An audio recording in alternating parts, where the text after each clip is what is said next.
Hello, ladies and gents. Welcome to CG Reacts, and this is how 4 B-2s seal Iran's ballistic missile network forever. Okay, so B-2 has been doing very heavy lifting in this operation, let's just say, blowing up main sites and mountains, right? So like B-2's been used for all that. Usually it's B-52 for like multiple strikes, but B-2's being used to obviously because of the big bunker buster, which you only can use with the B-2. So B-2 has been doing a very heavy lifting. It's going to be interesting. Let's watch this one. 47 local time, 4 B-2 Spirit stealth bombers are pushing into Iranian airspace from 3 separate vectors. Their target, ballistic missile storage facilities buried inside hardened cave complexes distributed across the country. The Iranians believe these sites are unreachable. In the next 90 minutes, 4 flight crews operating in complete radio silence, hunted by ground radar, 2 MiG-29s using terrain to deny clean shots, a domestic surface-to-air missile battery actively tracking one of the aircraft, and 2 Israeli jets crossing into restricted airspace without clearance will prove that belief wrong. The margin between success and catastrophe on this mission is measured in seconds, and several of those margins will be thinner than anyone planned for. Before we dive in, comment where you are watching from and click subscribe. The B-2 Spirit exists at the intersection of 2 engineering imperatives that are fundamentally in conflict with each other. The aircraft needs to carry an enormous payload over intercontinental distances and release that payload with precision against hardened targets.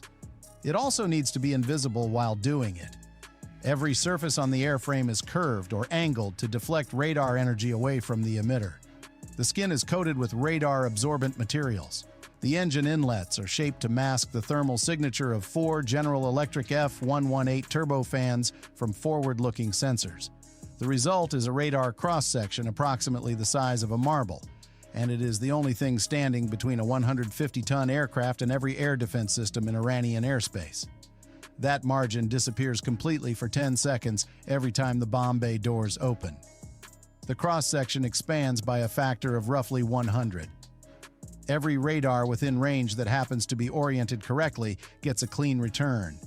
10 seconds of exposure. It's insane how B-2 is vulnerable every time it opens the bomb bay door, right? Because that 10-second, a decent targeting system can target it. Obviously, USA takes preventative measure, let's just say, so that never happens, but still. Is the non-negotiable cost of employment, and the entire mission is built around protecting those 10 seconds. Call. Yeah. Signs. Pro 41 and Pro 44 are 90 miles southeast of the Tabriz North Missile Complex. The facility was engineered with deliberate redundancy, 8 cave entrances, and 6 vertical shaft apertures that allow missiles to be fired directly upward even with the complex fully sealed. What? Destroying it requires sequencing weapons across multiple aim points simultaneously, threading penetrator warheads through specific geometries to collapse tunnel structures rather than simply scarring the surface. The mission commanders are working through that targeting sequence when the radio brakes squelch. Viper 1. 2 contacts bearing 045, climbing through Angels 20. Fulcrums. 2 MiG-29s have scrambled from Tabriz Air Base, which sits 15 miles from the target complex. The escort fighters, 2 F-22 Raptors operating as Viper 1 and Viper 2, peel away from the formation and accelerate northeast toward the contacts. Pro 41 and Pro 44, the mission commanders watch 2 blue triangles pull away on the tactical display and say nothing. Radio transmissions can be detected, geolocated, and exploited. Silence is not discipline. Silence is doctrine. They return to the bomb run checklist, 70 miles to release, 12 minutes.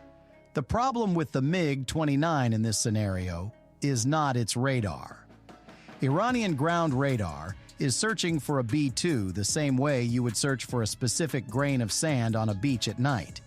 The problem is the IRST, the infrared search and track sensor mounted on the MiG-29's nose. It operates entirely passively, emitting nothing, detecting the thermal signatures of aircraft engines without any radar emission that a warning system can pick up. 4 F-118 engines pushing 150 tons of aircraft through thin air at altitude produce heat. Not a lot relative to older turbofans, but enough for an IRST system at close range to resolve. If either MiG closes to within 30 miles with a clean look angle... Close range. See, this is what I said in one of the videos past. Like, people told me, like, oh yeah, infrared sensors can pick it up. See, these are just statements. These statements are true, but there is more context behind it. You need to be close. They're not going to let you get close, are they? There's a reason B-2 has always have escort of F-22s or something like that, right? If you come close where it can be detected, they'll shoot you down, right? It doesn't matter. Like, if none of it, they'll just shoot you down. The operation comes first.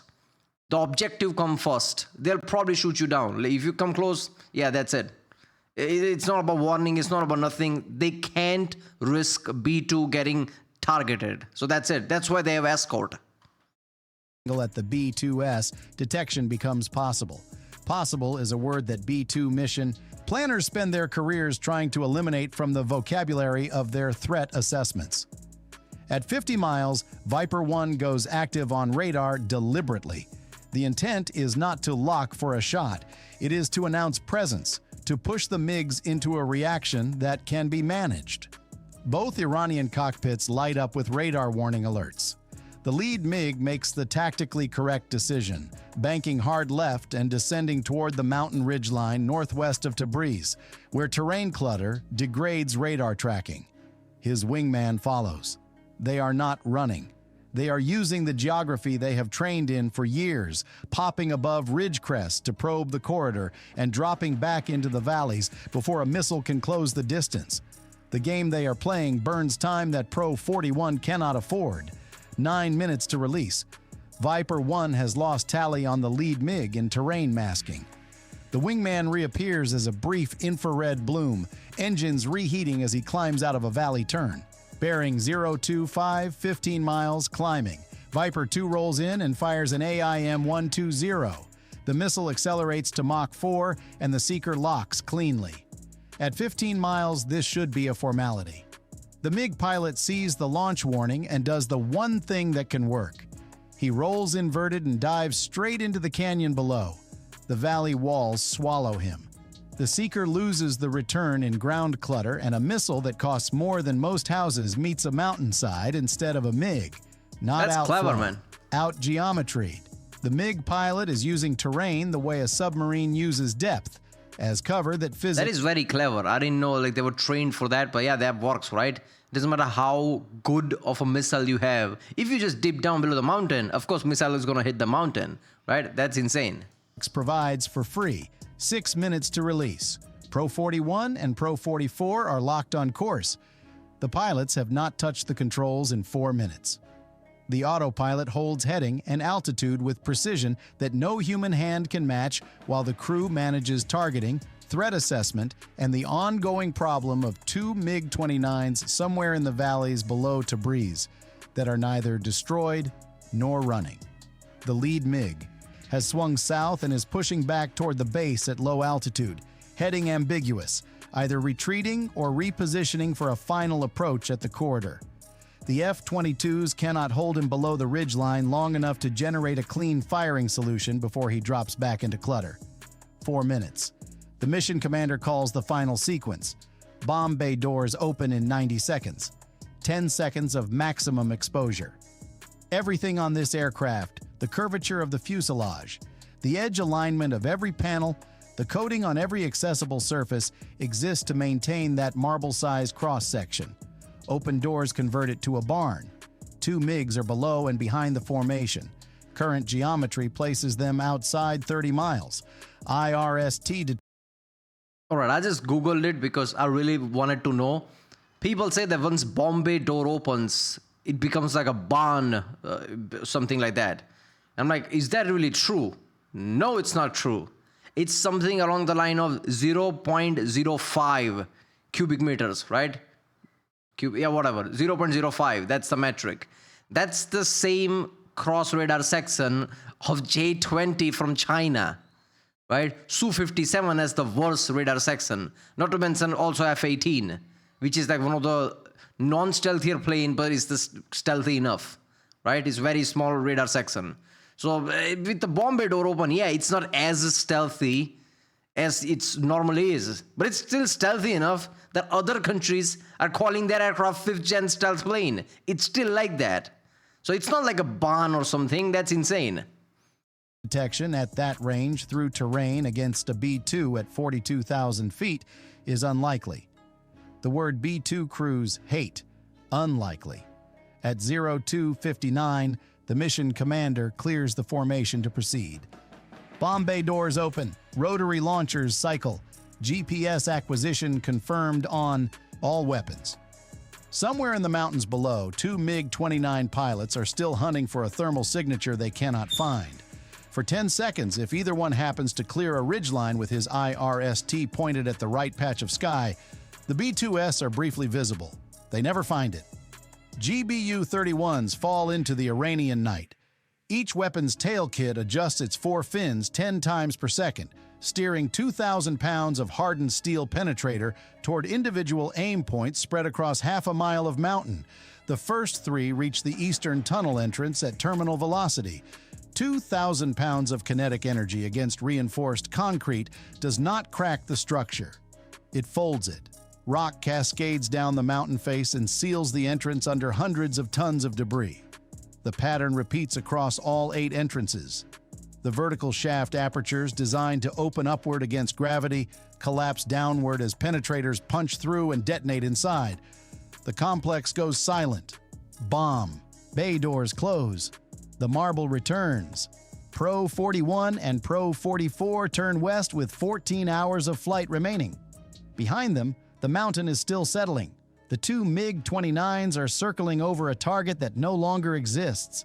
600 miles south, Pro 42 is 8 minutes from release over targets southwest and northwest of Isfahan, when 2 separate crises arrive simultaneously from opposite directions. The first crisis is trying to kill the aircraft. After Israel dismantled Iran's Russian-supplied S-300 batteries in strikes earlier in the conflict, Iranian engineers developed a domestic replacement under sanctions.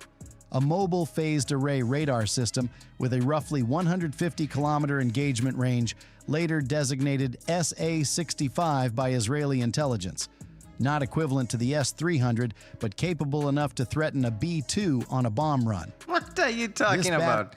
It's not as capable as S-300. Oh no. And somehow it can target, like radar section of 0.05, which is smaller than F-18, equivalent to J-20, China's 5th gen plane. I don't think so, man. See, I need to see numbers, scientific real numbers at this point, because I don't believe these things, right? And also element of infrared weapon can target it, right? That's the saying, infrared weapon on a MiG can target it. Yeah, fair enough. But you do realize the B-2 bomber's engine is on top side, deliberately. It has this heat dissipating thing. And B-2s fly really high. So in order for MiG to target B-2, they have to come out of the mountain, climb really high, and then target B-2. By that point, F-22 would easily shoot it down. So how are they going to target B-2? See, some things that just doesn't make sense. It's just, you just see certain information, and it's yeah, that must be true. No, there's more context to it. Battery has been hiding in the mountains south of Isfahan for 3 hours, waiting for a radar return worth the risk of emission exposure. At 3:11, it locks onto Pro 42. The battery commander has committed to the shot. The EA-18G Growler in Pro 42's escort package catches the emission instantly. The ALQ-249 next-generation jammer floods the tracking frequency with enough radiated power to convert the SA-65 operator's display into electronic noise. Simultaneously, an F-35 that has been passively cataloging the SA-65's emission signature for 90 minutes without ever transmitting passes the battery's grid coordinates via Link 16 data link to the Growler. The Growler launches an AGM-88 HARM. The missile's integrated ramjet accelerates it to Mach 4. I like how he says, all the geek boys do their geek thing, and yeah, Iran is basically screwed. In short, TLDR, Iran is screwed. all the like growler, all the like data link thing. Like, yeah, it's very technical. Let's not talk about it. Yeah, they're screwed basically. That's where American military is right now with the electronic warfare and passive systems. Yeah, there you go. As it climbs toward the battery's last known position. 60 seconds to impact. 60 seconds is also approximately the time required for the SA-65 to generate a firing solution against a target at Pro 42's altitude if the jamming degrades enough to allow a clean track. The HARM and a surface-to-air missile are now racing toward the same outcome from opposite directions, with Pro 42 as the terminal point for both. The second crisis is trying to help, and it is creating nearly as much danger as the one trying to kill. The approach corridor into Isfahan had been choreographed to the second. Every aircraft assigned a specific block of airspace, separated by altitude and geography. Then 4 Shahab-3 transporter erector launchers rolled out of a cave entrance 18 miles east of Isfahan and began moving toward dispersal sites. An Israeli Udeid flight detected the convoy on infrared. 4 ballistic missiles that would be aimed at Israeli cities within the hour. The Israeli flight lead did not request clearance. He broke east across the coordination line with his wingman and rolled toward the convoy with GBU-39 small-diameter bombs on the rails. Waiting for clearance meant losing the launchers in the mountain passes. When someone is moving Shahab-3S toward Tel Aviv, the Israelis do not form a committee. They form a strike package.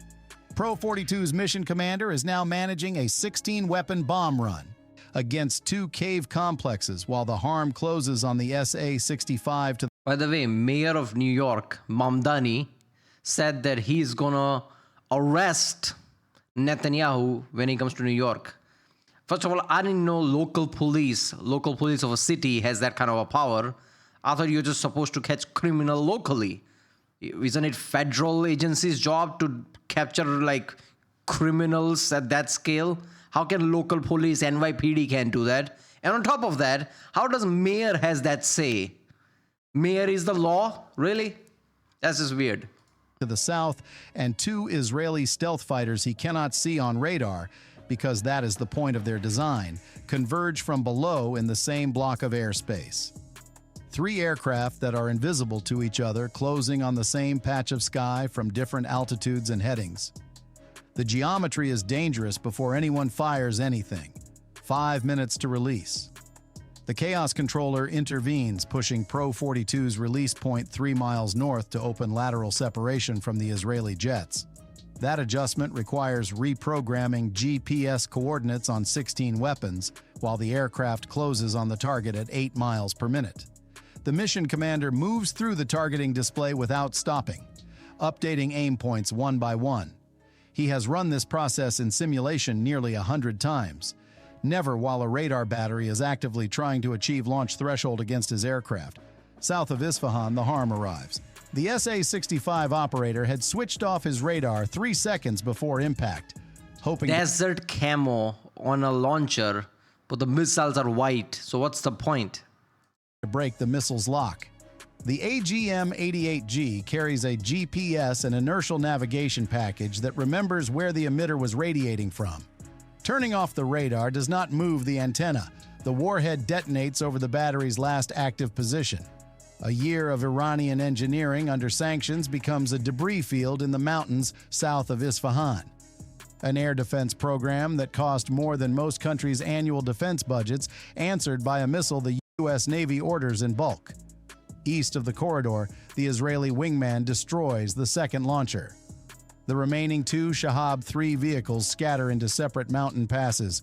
Both Israeli jets break south, back across the coordination line, and clear the airspace. At 0317, Pro 42 is cleared hot. The mission commander confirms all 16 aim points updated to adjusted coordinates. Bomb bay doors open. 16 GBU-31s fall toward 2 cave complexes outside Isfahan and collapse them in the same sequence Pro 41 demonstrated at Tabriz. Rock and reinforced concrete fold inward. 3 weapons per entrance. Pro 42 turns for home. 300 miles southeast, Pro 43 is closing on a target that is not sitting quietly in the dark. It is actively firing ballistic missiles. At 0322, the AWACS controller's voice has an edge that was not present earlier. Clipped cadence. Multiple ballistic launches bearing 173. Source grid matches target package Kilo 7. Kilo 7 is Pro 43's assigned target, a missile complex near the town of Khoramabad, and it is currently operating at full capacity. Iranian missile crews are loading and launching as fast as automated systems can cycle. Trajectories are arcing toward coalition installations across the Gulf. Patriot and THAAD batteries are already running hot trying to intercept inbound rounds. Every minute this facility continues operating is another ballistic missile in the air above assets and personnel. The coalition is trying to protect. The mission commander watches the AWACS feed. Another launch from Aperture 1. He marks the time and starts a countdown. The reload and launch cycle for that bay is approximately... There has never been a time where the phrase best defense is good offense. That is so true. Because yes, you can defend against ballistic missiles. But as we know, sometimes they pass through. Doesn't matter how good of a tech you have. Approximately 8 minutes based on the interval between the last two launches.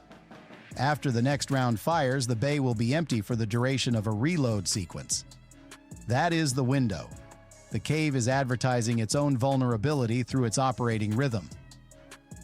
The mission commander adjusts throttle slightly and corrects heading 2 degrees. He is not going to try to catch the current cycle. He is going to be precisely on time for the next one. He reprograms the attack sequence. Aperture strikes time to the cave's own firing schedule. Tunnel entrances last. At 0331, AWACS calls another launch from Khoramabad. The mission commander marks the time and begins the final countdown. 90 seconds since launch. The bay below is empty. The next round is being moved from storage toward the loading rail. Bomb bay doors open. The rotary launcher cycles.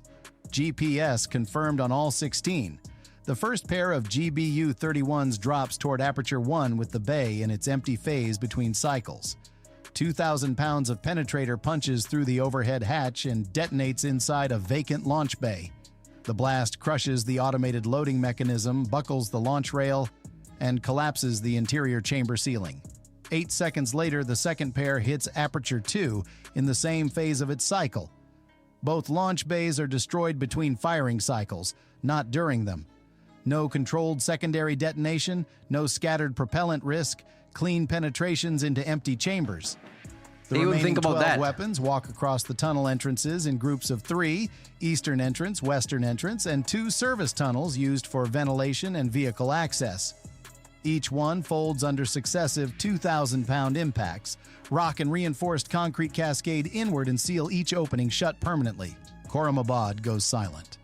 The AWACS controller, who has been calling launches for the past hour, pauses, waits, scans the threat display. No tracks on bearing 173. The complex that was feeding ballistic missiles into the fight 5 minutes ago has stopped. Pro 43 turns for home with the same 14 hours of flight remaining as the other 3 aircraft. Behind it, a cave that had been operating at full launch tempo sits dark and sealed under the weight of its own collapsed structure. The last thing its automated loading system tried to do was move around toward a launch rail that no longer existed. 4 aircraft. 4 cave complexes. MiG-29s in terrain, an active radar lock, a mid-air deconfliction crisis, and a live missile facility running its own fire schedule. Yeah. Obviously, some of the things said in this video is for a fact. I don't think certain things happen this dramatically. Certain type of locks happening. It's not going to be that close of a call. Because statistically, if that ever happened, by now, we would have heard of like B-2 going down or F-35 going down by indirect fire or anything, right? B-1 going down. It's not so easy. You can't just target US planes like that. US has many redundancies in place. If one doesn't work, there is a second thing. Second doesn't work, there's a third thing. By the way, there's a growler blocking everything and jamming the area, right? There's many systems working. So it's not so easy to just target US plane. The F-15 that got shot down was flying very low and basically like a heat-seeking missile instantly grabbed onto it. This is like somebody just walking past you, very close to you, thinking you're not a threat, and you're just slapping that guy. Even if that guy is like the UFC heavyweight champion, you can't really say like that's anything, because the guy wasn't expecting you to slap him and he just come close. So if you fly really, like low down and get locked like that, that doesn't mean that you can just shoot down US planes. They didn't expect that. That's it. There you go, people. B-2 sealed Iran's ballistic missile network. Yeah, this happened a lot, man. Way too many structures got basically closed off. There's way too many satellite footages of like installation getting shut off. That's insane. The level of precision.